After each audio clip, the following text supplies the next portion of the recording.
Welcome to another episode of Dreaming of Chasing Nights. Today we're doing it a little bit different Yeah, because we're so tired. yes.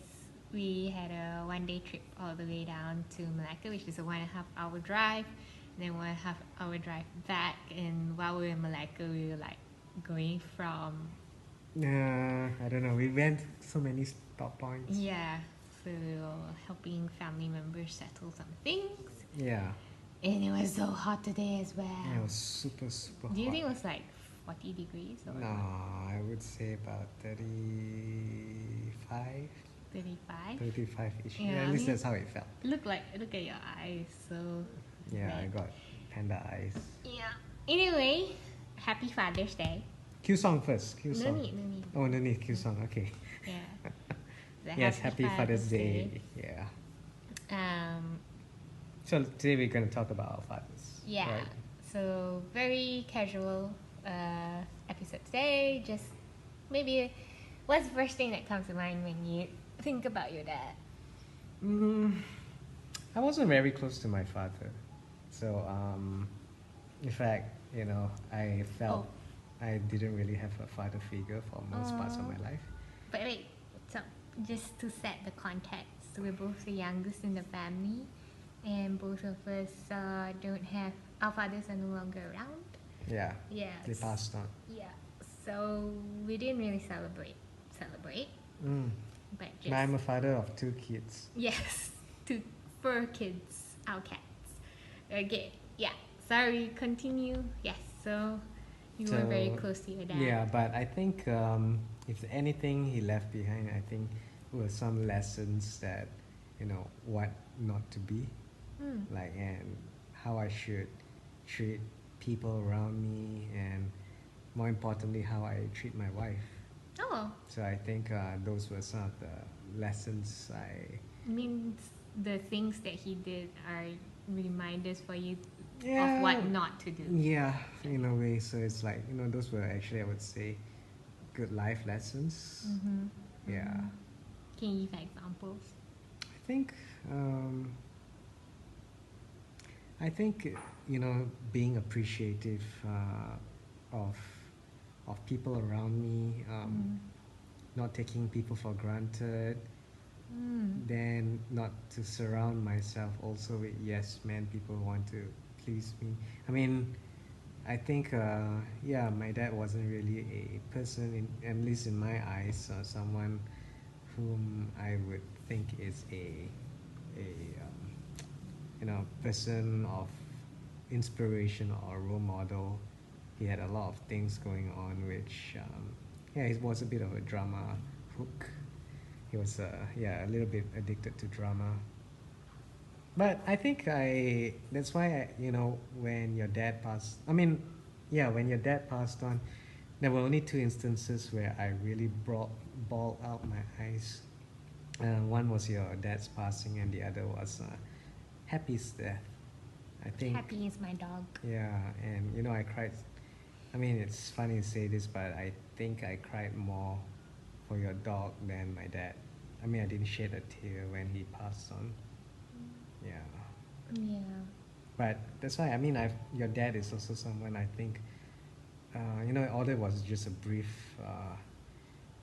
moment where I Yeah. got to actually sit down and talk to him, but he Yeah. was someone I really look up to, like he really was the person who changed the community for the better. He expressed love for people. I mean, even his own funeral, he planned everything on his own, right? He didn't want to burden the family. He made the decisions ahead of time. Yeah, he made the Yeah. decisions ahead of time.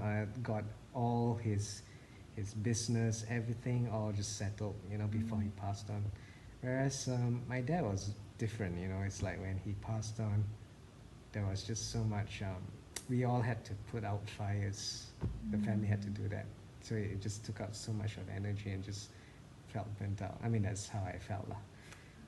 So, I thought your dad was very selfless. He cared about people, and the thing is, when at his funeral, people came and they were all just so Yeah. shocked, and they were sharing stories of what he did for other people, and I Yeah. felt, wow, Yeah.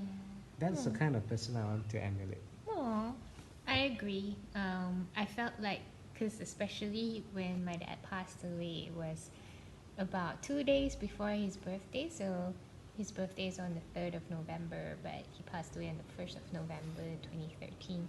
And I felt like his funeral almost felt like, oh, actually, it's a celebration. Yeah, It's it was a celebration. Yeah, it was almost like he planned it and he wanted to like leave at a time where he was at his peak and people remember him as, you know, someone who contributed so much and all Yeah. that. So yeah, it's interesting. I always felt like my dad always had a little bit of a sixth sense, Yeah. and yeah, he passed away of a very rare condition that actually, yeah, there wasn't much we could do except wait. What were some of the lessons you picked up from him?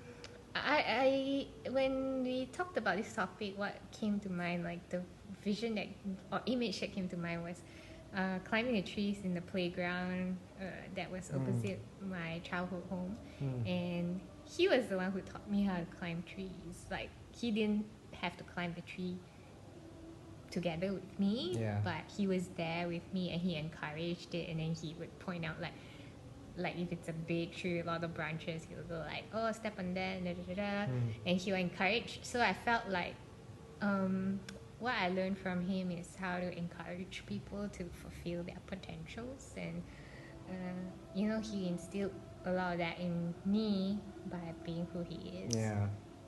And being that support. So I think that's why. Yeah, I do see a lot of the things that you do sometimes for people. Like, you know, today we went down to Malacca and we met a friend. And in a way, I would say that he taught, I mean, one of the most important lessons, I guess maybe this is very subconscious to you and your family members, especially Adrian, right? Is that both of you guys tend to score a lot of brownie points.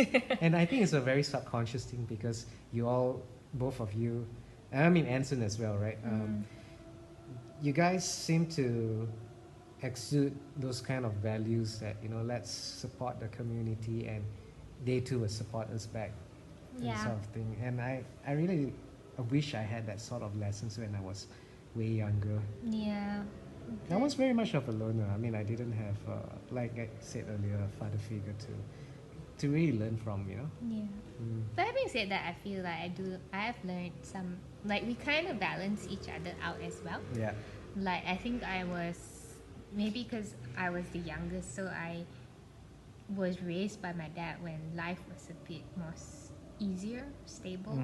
So I think I have a very idealistic view of people, of all people being trusting, and I can just commit to all that, like you say, contribute to the community. But then because you grew up with, you know, a little less of a trusting environment, then you kind of check and balance me and be like. So I mean, I guess I want to say that I'm actually quite happy to have met your dad, because in a way he became like a father figure to me as well. Oh, yeah.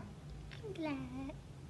Okay, so I think that's it for this week's episode of Dreaming of Chasing Mice. Yeah. We catch you the next time around. And tell us in the comments if you want to. Yeah, if you want. You guys have been really quiet. Yes, or you can just tell us personally if you know us personally. Yeah.